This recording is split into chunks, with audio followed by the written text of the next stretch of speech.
Tender is the Night by F. Scott Fitzgerald. Book 3, Chapter 9. At 4 o'clock next afternoon, a station taxi stopped at the gate, and Dick got out. Suddenly off balance, Nicole ran from the terrace to meet him, breathless with her effort at self-control. "Where's the car?" she asked. "I left it at all. I didn't feel like driving anymore." "I thought from your note that you'd be several days." "I ran into a mistral and some rain." "Did you have fun?" Just as much fun as anybody has running away from things. I drove Rosemary as far as Avignon and put her on her train there." They walked toward the terrace together, where he deposited his bag. "I didn't tell you in the note because I thought you'd imagine a lot of things." "That was very considerate of you." Nicole felt sure of herself now. "I want to find out if she had anything to offer. The only way was to see her, alone." "Did she have anything to offer?" "Rosemary didn't grow up," he answered. "It's probably better that way. What have you been doing?" She felt her face quiver, like a rabbit's. I went dancing last night with Tommy Barban. We went..." He winced, interrupting her. "Don't tell me about it. It doesn't matter what you do, only I don't want to know anything definitely." "There isn't anything to know." All right. Then, as if he had been away a week, "How are the children?" The phone rang in the house. "If it's for me, I'm not home," said Dick, turning away quickly. "I've got some things to do over in the workroom." Nicole waited till he was out of sight, behind the well. Then she went into the house and took up the phone. "Nicole, comment vas-tu?" "Dick's home," he groaned. "Meet me here in Cannes," he suggested. "I've got to talk to you." "I can't." "Tell me you love me." Without speaking, she nodded at the receiver. He repeated, "Tell me you love me." "Oh, I do," she assured him, "but there's nothing to be done right now." "Of course there is," he said impatiently.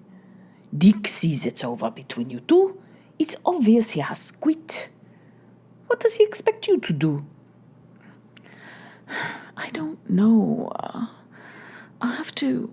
She stopped herself from saying, "to wait until I can ask Dick," and instead finished with, "I'll write and phone you tomorrow." She wandered about the house rather contentedly, resting on her achievement. She was a mischief, and that was a satisfaction. No longer was she a huntress of corralled game. Yesterday came back to her now in innumerable detail that began to overlay her memory of similar moments, when her love for Dick was fresh and intact. She began to slight that love, so that it seemed to have been tinged with sentimental habit from the first. With the opportunistic memory of women, she scarcely recalled how she had felt when she and Dick had possessed each other in secret places around the corners of the world, during the month before they were married. Just so she had lied to Tommy last night, swearing to him that never before had she felt so entirely, so completely, so utterly. Then remorse for this moment of betrayal, which so cavalierly belittled a decade of her life, turned her walk toward Dick's sanctuary. Approaching noiselessly, she saw him behind his cottage, sitting in a steamer chair by the cliff wall, and for a moment she regarded him silently. He was thinking. He was living in a world completely his own, and in the small motions of his face, the brow raised or lowered, the eyes narrowed or widened, the lips set and reset, the play of his hands, she saw him progress from phase to phase of his own story, spinning out inside him. His own, not hers. Once he clenched his fists and leaned forward, Once it brought into his face an expression of torment and despair. When this passed, its stamp lingered in his eyes. For almost the first time in her life, she was sorry for him. It is hard for those who have once been mentally afflicted to be sorry for those who are well, and though Nicole often paid lip service to the fact that he had led her back to the world she had forfeited, she had thought of him really as an inexhaustible energy, incapable of fatigue. She forgot the trouble she caused him at the moment when she forgot the troubles of her own that had prompted her. That he no longer controlled her. Did he know that? Had he willed it all? She felt as sorry for him as she had sometimes felt for Abe North and his ignoble destiny. Sorry as for the helplessness of infants and the old. She went up, putting her arm around his shoulder and touching their heads together, said, "Don't be sad." He looked at her coldly. "Don't touch me," he said. Confused, she moved a few feet away. "Excuse me," he continued abstractly. "I was just thinking what I thought of you." "Why not add the new classification to your book?" "I have thought of it, furthermore and beyond the psychosis and the neurosis." "I didn't come over here to be disagreeable." "Then why did you come, Nicole? I can't do anything for you anymore. I'm trying to save myself."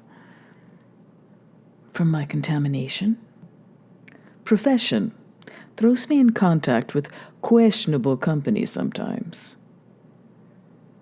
She wept with anger at the abuse. "You're a coward. You made a failure of your life, and you want to blame it on me." While he did not answer, she began to feel the old hypnotism of his intelligence, sometimes exercised without power, but always with substrata of truth under truth, which she could not break or even crack. Again, she struggled with it, fighting him with her small, fine eyes, with the plush arrogance of a top dog, with her nascent transference to another man, with the accumulated resentment of years. She fought him with her money and her faith that her sister disliked him, and was behind her now. With the thought of the new enemies he was making with his bitterness, with her quick guile against his whining and dining slowness, her health and beauty against his physical deterioration, her unscrupulousness against his moralities. For this inner battle, she used even her weaknesses, fighting bravely and courageously with the old cans and crockery and bottles, empty receptacles of her expiated sins, outrages, mistakes.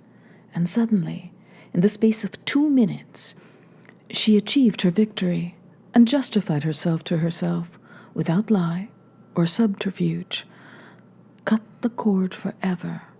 Then she walked, weak in the legs, and sobbing coolly toward the household that was hers at last.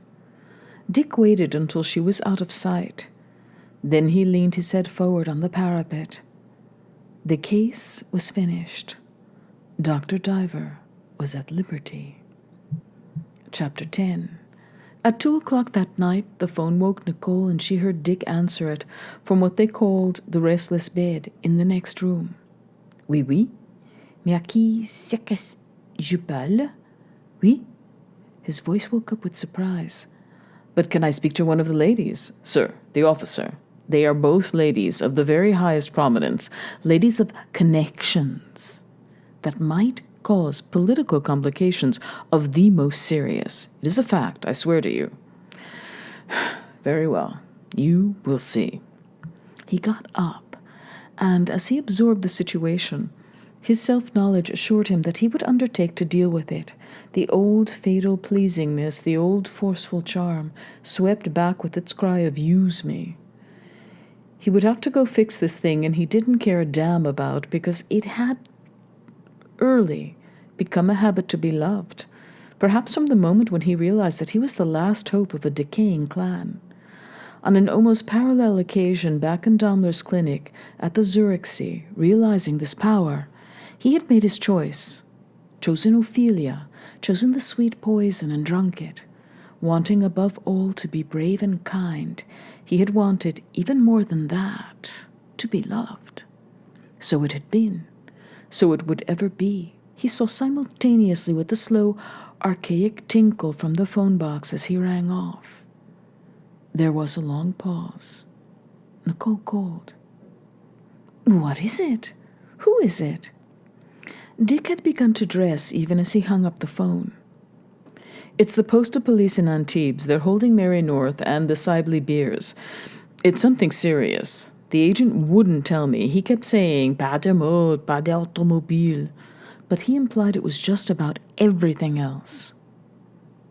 "Why on earth did they call on you? It seems very peculiar to me." "They've got to get out on bail to save their faces, and only some property owner in the Alps Maritimes can give bail." They had their nerve. "I don't mind. However, I'll pick up Gauss at the hotel." Nicole stayed awake after he had departed, wondering what offense they could have committed. Then she slept. A little while after 3, when Dick came in, she sat up stark awake, saying, "What?" as if to a character in her dream. "It was an extraordinary story," Dick said. He sat on the foot of her bed, telling her how he had roused old Gauss from an Alsatian coma, told him to clean out his cash drawer, and driven with him to the police station. "I don't like to do something for that Anglaise," Gauss grumbled. Mary North and Lady Caroline, dressed in the costume of French sailors, lounged on a bench outside the 2 dingy cells. The latter had the outraged air of a Briton who momentarily expected the Mediterranean fleet to steam up to her assistance. Mary Minghetti was in a condition of panic and collapse. She literally flung herself at Dick's stomach as though that were the point of greatest association, imploring him to do something. Meanwhile, the chief of police explained the matter to Gauss, who listened to each word with reluctance, divided between being properly appreciative of the officer's narrative gift and showing that, as the perfect servant, the story had no shocking effect on him. "It was merely a lark," said Lady Caroline with scorn. "We were pretending to be sailors on leave, and we picked up 2 silly girls. They got the wind up and made a rotten scene in the lodging house." Dick nodded gravely, looking at the stone floor, like a priest in the confessional. He was torn between a tendency to ironic laughter and another tendency to order 50 stripes of the cat and a fortnight of bread and water. The lack in Lady Caroline's face of any sense of evil, except the evil wrought by cowardly Provençal girls and stupid police, confounded him. Yet he had long concluded that certain classes of English people lived upon a concentrated essence of the antisocial that, in comparison to the gorgings of New York, to something like a child contracting indigestion from ice cream. "I've got to get out of here before Hossein hears about this," Mary pleaded. "Dick, you can always arrange things. You always could. Tell him we'll go right home. Tell him we'll pay anything." "I shall not," said Lady Caroline disdainfully. "Not a shilling. But I shall jolly well find out what the consulate in Cannes has to say about this." "Oh, no," insisted Mary. "We've got to get out tonight." "I'll see what I can do," said Dick, and added, "but money will certainly have to change hands." Looking at them as though they were the innocents that he knew they were not, he shook his head. "Of all the crazy stunts." Lady Caroline smiled complacently. "You're an insanity doctor, aren't you? You ought to be able to help us, and Gauss has got to." At this point, Dick went aside with Gauss and talked over the old man's findings. The affair was more serious than had been indicated. One of the girls whom they had picked up was of a respectable family. The family were furious, or pretended to be. A settlement would have to be made with them. The other one, a girl of the port, could be more easily dealt with. There were French statutes that would make conviction punishable by imprisonment, or at the very least, public expulsion from the country. In addition to the difficulties, there was a growing difference in tolerance between such townspeople as benefited by the foreign colony and the ones who were annoyed by the consequent rise of prices. Gauss, having summarized the situation, turned it over to Dick. Dick called the chief of police into conference. Now, you know that the French government wants to encourage American touring. So much so that in Paris this summer there's an order that Americans can't be arrested except for the most serious offenses. Oh, this is serious enough, my God! But look now. You have their cartes d'identité. They have none. They have nothing. 200 francs and some rings. Not even shoelaces that they could have hung themselves with. Relieved that there had been no carte d'identité, Dick continued. The Italian countess is still an American citizen. She is the granddaughter. He told a string of lies slowly and portentously. Of John D. Rockefeller Mellon. You have heard of him. Yes, oh heavens, yes, you mistake me for nobody. In addition, she is the niece of Lord Henry Ford and so connected with the Renault and Citroën companies. He thought he had better stop here. However, the sincerity of his voice had begun to affect the officer, so he continued. To arrest her is just as if you arrested a great royalty of England. It might mean war. But how about the English woman? I'm coming to that. She's affianced to the brother of the Prince of Wales, the Duke of Buckingham. She would be an exquisite bride for him. Now, we are prepared to give, Dick calculated quickly, 1,000 francs to each of the girls, and an additional 1,000 to the father of the serious one. Also, 2,000 in addition for you to distribute as you think best. He shrugged his shoulders. Among the men who made the arrest, the lodging housekeeper, and so forth. I shall hand you the 5,000, expect you to do the negotiating immediately. They can be released on bail on some charge like disturbing the peace, and whatever fine there is will be paid before the magistrate tomorrow by messenger. Before the officer spoke, Dick saw by his expression that it would be all right. The man said hesitantly, I have made no entry because they had no carte d'identité. I must see. Give me no money. An hour later, Dick and M. Gauss dropped the women by the Majestic Hotel where Lady Caroline's chauffeur slept in her landaulet. Remember, said Dick, you owe Monsieur Gauss $100 apiece. All right, Mary agreed. I'll give him a check tomorrow, and something more. Not I. Startled, they all turned to Lady Caroline, who now, entirely recovered, was swollen with righteousness. The whole thing was an outrage. By no means did I authorize you to give $100 to those people. Little Gauss stood beside the car, his eyes blazing suddenly. You won't pay me? Of course she will, said Dick. Suddenly the abuse that Gauss had once endured as a busboy in London flamed up, and he walked through the moonlight up to Lady Caroline. He whipped a string of condemnatory words about her, and as she turned away with a frozen laughter, he took a step after her and swiftly planted his little foot in the most celebrated of targets.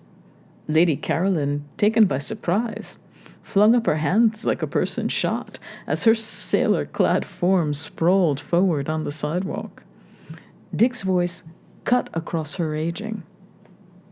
Mary, you quiet her down, or you'll both be in leg irons in 10 minutes.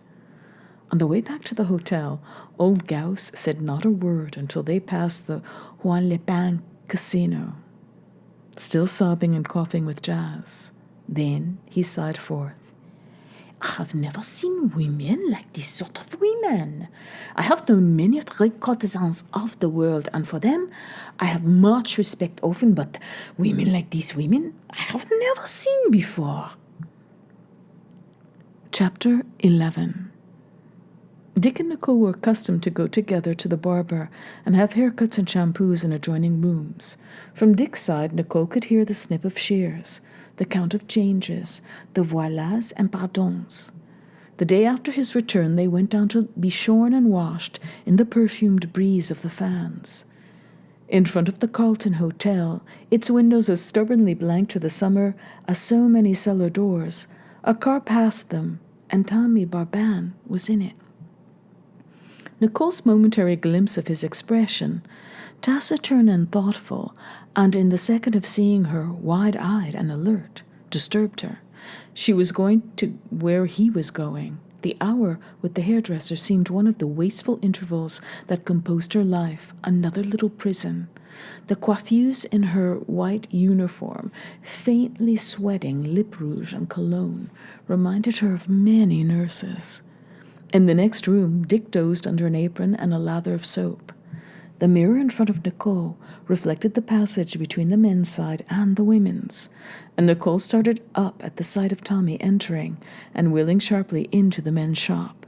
She knew with a flush of joy that there was going to be some sort of showdown. She heard fragments of its beginning. "Hello, I want to see you." "Serious? Serious?" "Perfectly agreeable."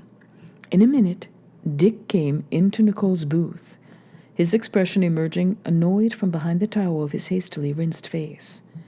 "Your friend has worked himself up into a state. He wants to see us together, so I agreed to have it over with. Come along." "But my hair, it's half cut." "Never mind. Come along." Resentfully, she had the staring coiffeuse remove the towels. Feeling messy and unadorned, she followed Dick from the hotel. Outside, Tommy bent over her hand. "We'll go to the Café des Alliés," said Dick. "Wherever we can be alone," Tommy agreed. Under the arching trees, central in summer, Dick asked, "Will you take anything, Nicole?" "Citron pressé. For me, a demi," said Tommy. "The black and white with siphon," said Dick. "Il n'y a plus de black and white. Nous n'avons que le Johnny Walker." "Ça va."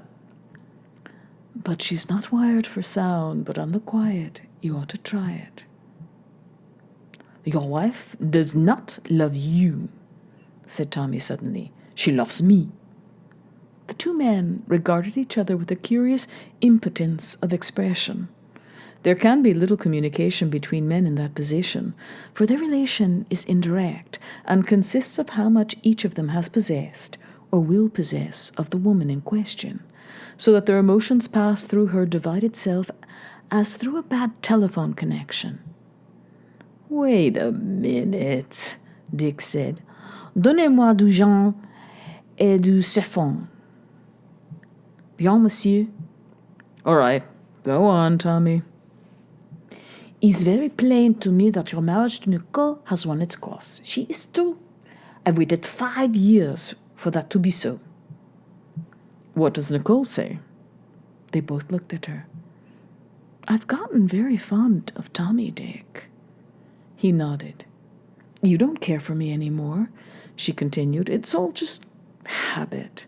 Things were never the same after Rosemary." Unattracted to this angle, Tommy broke in sharply with, "You don't understand Nicole. You treat her always like a patient because she was once sick."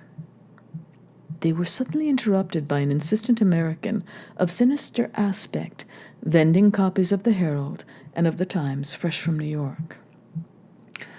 "Got everything here, buddies," he announced. "Been here long?" C'est là. Allez où?" Tommy cried, and then to Dick, "Now, no woman could stand such." "Buddies," interrupted the American again. "You think I'm wasting my time, but lots of others don't." He brought a gray clipping from his purse, and Dick recognized it as he saw it. It cartooned millions of Americans pouring from liners with bags of gold. You think I'm not going to get part of that? Well, I am. I'm just over from Nice for the Tour de France. As Tommy got him off with a fierce "Allez-vous-en," Dick identified him as the man who had once tailed him in the Rue de Saint-Ange 5 years before. When does the Tour de France get here? He called after him. Any minute now, buddy. He departed at last with a cheery wave, and Tommy returned to Dick. Il doit avoir plus avec moi qu'avec vous. Speak English. What do you mean, doit avoir? Doit avoir. Would have more happiness with me. You'd be new to each other, but Nicole and I have had much happiness together, Tommy. L'amour de famille, Tommy said, scoffing. If you and Nicole married, wouldn't that be l'amour de famille? The increasing commotion made him break off. Presently it came to a serpentine head on the promenade, and presently a crowd of people sprung from hidden siestas, lined the curbstone. Boys sprinted past on bicycles. Automobiles jammed with elaborate, betasseled sportsmen slid up the street. High horns tooted to announce the approach of the race, and unsuspected cooks in undershirts appeared at restaurant doors as around a bend a procession came into sight. First was a lone cyclist in a red jersey, toiling intent and confident out of the westering sun, passing to the melody of a high chattering cheer. Then three together, in a harlequinade of faded color, legs caked yellow with dust and sweat, faces expressionless, eyes heavy and endlessly tired. Tommy faced Dick, saying, I think Nicole wants a divorce. I suppose you make no obstacles? A troop of 50 more swarmed after the first bicycle racers, strung out over 200 yards. A few were smiling and self-conscious. A few obviously exhausted, most of them indifferent and weary. A retinue of small boys passed, a few to find stragglers. A light truck carried the dupes of accident and defeat. They were back at the table. Nicole wanted Dick to take the initiative, but he seemed content to sit with his face half-shaved, matching her hair half-washed. "Isn't it true? You're not happy with me anymore," Nicole continued. "Without me, you could get to your work again. You could work better if you didn't worry about me." Tommy moved impatiently. That is so useless. Nicole and I love each other. That's all there is to it. Well then, said the doctor, since it's all settled, suppose we go back to the barber shop. Tommy wanted a row. There are several points. Nicole and I will talk things over, said Dick equitably. Don't worry. I agree in principle, and Nicole and I understand each other. There's less chance of unpleasantness if we avoid a three-cornered discussion. Unwillingly acknowledging Dick's logic, Tommy was moved by an irresistible racial tendency to chisel for an advantage. Let it be understood from this moment, he said. I stand in the position of Nicole's protector until details can be arranged. I shall hold you strictly accountable for any abuse of the fact you continue to inhabit the same house. I never did go in for the making love to dry loins, said Dick. He nodded and walked off toward the hotel with Nicole's widest eyes following him. It was fair enough, Tommy conceded. Darling, will we be together tonight? I suppose so. So it had happened, with a minimum of drama. Nicole felt outguessed, realizing that from the episode of the camphor rub, Dick had anticipated everything. But also she felt happy and excited, and the odd little wish that she could tell Dick all about it faded quickly. But her eyes followed his figure until it became a dot and mingled with the other dots in the summer crowd. Chapter 12. The day before Dr. Diver left the Riviera, he spent all his time with his children. He was not young anymore, with a lot of nice thoughts and dreams to have about himself, so he wanted to remember them well. The children had been told that this winter they would be with their aunt in London, and that soon they were going to come and see him in America. Fräulein was not to be discharged without his consent. He was glad he had given so much to the little girl. About the boy he was more uncertain. Always he had been uneasy about what he had to give to the ever-climbing, ever-clinging, breast-searching young. But when he said goodbye to them, he wanted to lift their beautiful heads off their necks and hold them close for hours. He embraced the old gardener who had made the first garden at Villa Diana 6 years ago. He kissed the Provençal girl who helped him with the children. She had been with them for almost a decade, and she fell on her knees and cried, until Dick jerked her to her feet and gave her 300 francs. Nicole was sleeping late, as had been agreed upon. He left a note for her, and one for baby Warren, who was just back from Sardinia and staying at the house. Dick took a big drink from a bottle of brandy 3 feet high, holding 10 quarts that someone had presented them with. Then he decided to leave his bags by the station in Cannes and take a last look at Gauss's beach. The beach was peopled with only an advance guard of children when Nicole and her sister arrived that morning. A white sun, chivied of outline by a white sky, boomed over a windless day. Waiters were putting extra ice into the bar.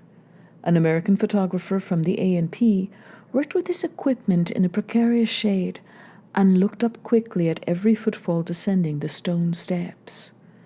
At the hotel, his prospective subjects slept late in darkened rooms upon their recent opiate of dawn. When Nicole started out on the beach, she saw Dick, not dressed for swimming, sitting on a rock above. She shrank back in the shadow of her dressing tent. In a minute, Baby joined her, saying, "Dick's still there." "I saw him. I think he might have the delicacy to go." "This is his place, in a way. He discovered it. Old Gauss always says he owes everything to Dick." Baby looked calmly at her sister. "We should have let him confine himself to his bicycle excursions," she remarked. "When people are taken out of their depths, they lose their heads, no matter how charming a bluff they put up." "Dick was a good husband to me for 6 years," Nicole said. "All that time I never suffered a minute's pain because of him. And he always did his best never to let anything hurt me." Baby's lower jaw projected slightly as she said, "That's what he was educated for." The sisters sat in silence, Nicole wondering in a tired way about things, Baby considering whether or not to marry the latest candidate for her hand and money, an authenticated Habsburg. She was not quite thinking about it. Her affairs had long shared a sameness that, as she dried out, they were more important for their conversational value than for themselves. Her emotions had their truest existence in the telling of them. "Is he gone?" Nicole asked after a while. "I think his train leaves at noon." Baby looked. "No. He's moved up higher on the terrace and he's talking to some women. Anyhow, there's so many people now that he doesn't have to see us." He had seen them, though, as they left their pavilion, and he followed them with his eyes until they disappeared again. He sat with Mary Minghetti, drinking anisette. "You were like you used to be the night you helped us," she was saying. "Except at the end when you were horrid about Carolyn. Why aren't you nice like that always? You can be." It seemed fantastic to Dick to be in a position where Mary North could tell him about things. "Your friends still like you, Dick, but you say awful things to people when you've been drinking. I've spent most of my time defending you this summer." That remark is one of Dr. Eliot's classics. "It's true. Nobody cares whether you drink or not." She hesitated. "Even when Abe drank hardest, he never offended people like you do." "You're all so dull," he cried. But we're all there is, cried Mary. If you don't like nice people, try the ones who aren't nice and see how you like that. All people want is to have a good time, and if you make them unhappy, you cut yourself off from nourishment. Have I been nourished? He asked. Mary was having a good time, though she did not know it, as she sat down with him only out of fear. Again she refused to drink and said, self-indulgence is back of it. Of course, after Abe, you can imagine how I feel about it, since I watched the progress of a good man toward alcoholism. Down the steps tripped Lady Caroline Sibley Beers with blithe theatricality. Dick felt fine. He was already well in advance of the day, arrived at where a man should be at the end of a good dinner. Yet he showed only a fine, considered, restrained interest in Mary.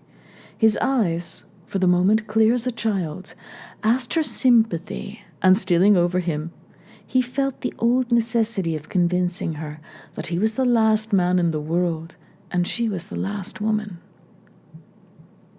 Then he would not have to look at those two other figures, a man and a woman, black and white and metallic against the sky.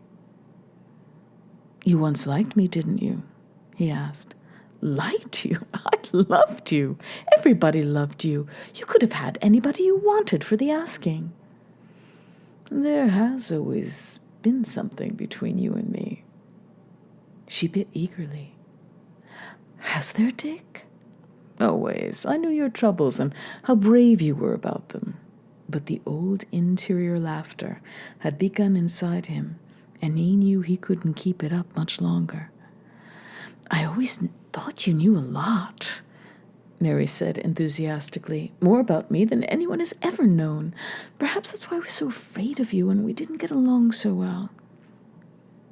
His glance fell soft and kind upon hers, suggesting an emotion underneath. Their glances married, suddenly, bedded, strained together. Then, as the laughter inside of him became so loud that it seemed as if Mary must hear it, Dick switched off the light, and they were back in the Riviera sun. I must go, he said. As he stood up, he swayed a little. He did not feel well anymore. His blood raced slow. He raised his right hand, and with a papal cross, he blessed the beach from the high terrace. Faces turned upward from several umbrellas. I'm going to him. Nicole got to her knees. No, you're not, said Tommy, pulling her down firmly. Let well enough alone. Chapter 13. Nicole kept in touch with Dick after her new marriage. There were letters on business matters and about the children, when she said, as she often did, I love Dick, and I'll never forget him. Tommy answered, Of course not. Why should you?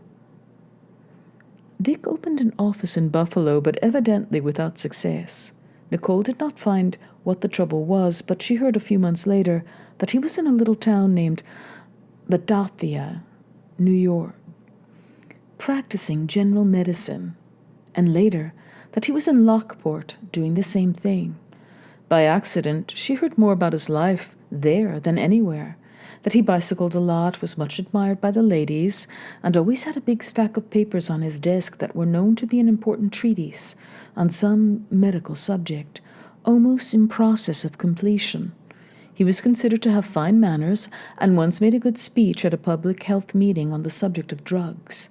But he became entangled with a girl who worked in a grocery store, and who was also involved in a lawsuit about some medical question, so he left Lockport.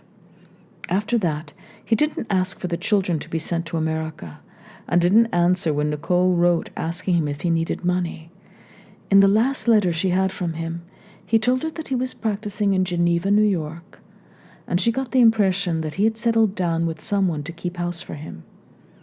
She looked up Geneva in an atlas and found it was in the heart of the Finger Lakes section, and considered it a pleasant place. Perhaps, so she liked to think, his career was biding its time, again, like Grant's and Galena. His latest note was postmarked from Hornell, New York, which is some distance from Geneva and a very small town. In any case, he's almost certainly in that section of the country, in one town or another. The end.